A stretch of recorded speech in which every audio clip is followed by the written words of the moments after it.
میرے پاس آپ لوگوں سے بہتر کہنے کو کچھ نہیں ہے. میں فقط ایک دو اعترافات کروں گی. میں آپ سب کے سامنے یہ اعتراف کرنا چاہتی ہوں کہ اشفاق احمد میری چادر بھی تھے اور چار دیواری بھی. اشفاق احمد نے مجھے لوگوں کے مابین ہمیشہ اس طرح رکھا جیسے وہ حجاب ہوں. انہوں نے میرے رشتہ داروں کے ساتھ مجھے ایسے مابین رکھا کہ شرم و حیا دونوں طرفین کی قائم رہے. دوستوں میں اور بہی خواہوں کے درمیان جب میں ہوتی وہ درمیان میں ایک ریشمی پردہ بن جاتی. اشفاق احمد کے جانے کے بعد مجھے کئی باتیں سمجھ آئی ہیں. اب میرے سامنے ہٹو بچو کہتا ہوا، ہوشیار بادب بام لیسا کہتا ہوا 2.5 قدم آگے چلنے والا آدمی نہیں ہے. اب میں ٹھوکر کھا جاؤں، گر جاؤں، کسی کے کندھے سے بھٹ جاؤں، وہ شخص نہیں ہے جو میرے لیے سڑک پر آگے چلتا تھا اور مجھے بچاتا جاتا تھا. وہ شخص موجود نہیں. آج مجھے پتا چل گیا ہے، جب میرے گھر پہ ٹیکس کے کاغذات آتے ہیں، کبھی کبھی کو وارنٹ اور سمن بھی آ جاتا ہے قانونی قسم کا. پھر میرے پاس وہ بل آ جاتے ہیں جو بجلی کے زائد بل ہوتے ہیں.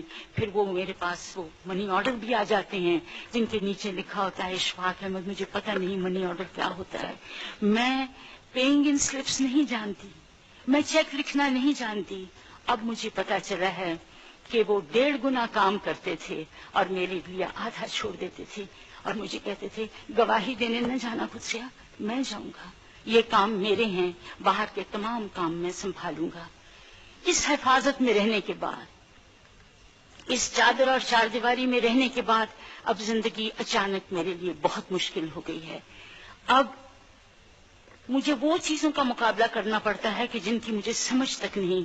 اگر غلطی سے کوئی کھڑکی کھلی رہ جائے اور اس میں سے ہلکا سا ہوا کا جھونکا آئے تو مجھے محسوس ہوتا ہے کہ کوئی ٹورنیڈو داخل ہونے والا ہے.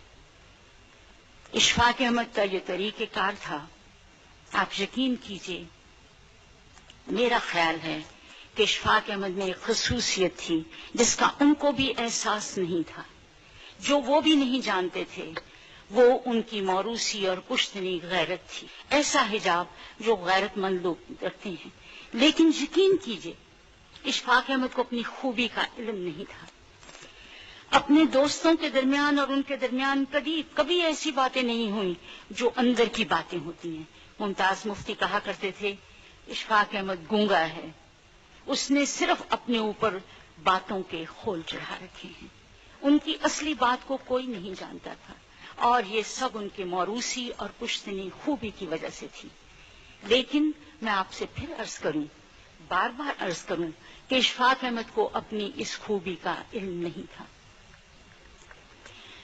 ہر قوم میں اور ہر فرد میں ایک خوبی ایسی ہوتی ہے جس سے بہت سی اور خوبیاں پیدا ہو جاتی ہیں، جس سے بہت سی اور خرابیاں پیدا ہو جاتی ہیں، لیکن بنیادی طور پر خوبی ایک رہتی ہے. میں ایک معمولی سی مثال دوں گی، شاید آپ کو غلط ہی لگے. کبھی آپ نے سائیکل کا پہیہ دیکھا ہوگا، اس کے درمیان میں ایک ہب ہوتا ہے جس سے ساری اسپوکیں جڑی ہوئی ہوتی ہیں اور جس ہب کے زور پر وہ ساری اسپوکیں چلتی ہیں اور سائیکل کا پہیہ چلتا ہے. ایسے ہی فرد اور معاشرے میں ایک خوبی ایسی ہوتی ہے جس کی بنا پر وہ سارا معاشرہ اپنی خوبیوں کو، اپنی خرابیوں کو جانچ لیتا ہے. لیکن عجیب بات ہے، آپ لوگوں نے اپنے میں بھی آپ کا علم مجھ سے زیادہ، آپ کی بصیرت مجھ سے زیادہ، آپ کی اہمیت مجھ سے زیادہ. اس خوبی میں جب احساس پیدا ہو جاتا ہے، فخر پیدا ہو جاتا ہے کہ مجھ میں یہ خوبی ہے، اس میں تکبر کی چھینٹیں آنے لگ جاتے ہیں. جب آدمی اپنی خوبی پر نازاں ہونے لگتا ہے تو یقین کیجئے وہ نفع کے مقام سے گر کر نقصان دینا شروع کر دیتا ہے. میں نے انہیں جب بھی دیکھا، اپنے لیے انہوں نے کبھی دستے سوال بلند نہیں کیے، نہ انہوں نے کسی مانگا، نہ انہوں نے کسی سے کہا مجھے یہ ضرورت ہے. میں نے ان کو بارہا دیکھا کہ ان پہ اتنی تکلیفیں آئیں، لیکن اس کے ساتھ ہی اگر کبھی انہیں کوئی چھوٹی سی تکلیف کسی اور شخص کی ملی تو انہوں نے کاسہ گدائی اٹھا لیا اور باہر دفتروں کے باہر بیٹھے رہے کہ اس آدمی کا کام کرا دوں.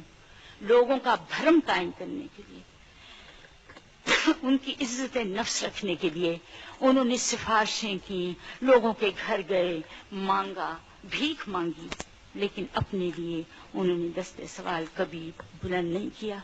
اگر آپ لوگوں نے غلطی سے کبھی سفر در سفر پڑھی ہو یا کبھی تلقین شاہ سنا ہو تو آپ جان جائیں گے کہ انہوں نے ہمیشہ اپنے آپ کو تختہ مشق بنایا، اپنے آپ کو مزاح کے مقام پر رکھا، اپنے آپ میں وہ برائیاں شامل تھیں، لیکن کسی اور شخص کو اسکیپ گوٹ نہیں کیا، کسی اور آدمی کے کمر میں مکہ مار کر نہیں کیا تیری وجہ سے میری زندگی یوں ہوئی۔ بتائیے ایسے انسان کو کیا اپنی خوبی پر کبھی بھی ہو سکتا تھا؟ لیکن میں جانتی ہوں وہ بے حد غیرت مند آدمی تھا، اور اس میں ایک ہی خوبی تھی، وہ غیرت تھی، جو اس کا ماروثی اور کشتنے کا سبب تھا۔ یاد رکھیے، ایسے لوگ گلی گلی کہاں، ایسے لوگ ہر عہد میں اور ہر پود کی قسمت میں کہاں، اور مجھ جیسی بھاگوان عورت بھی کہاں جس کی چادر اور چار دیواری اس کا شوہر۔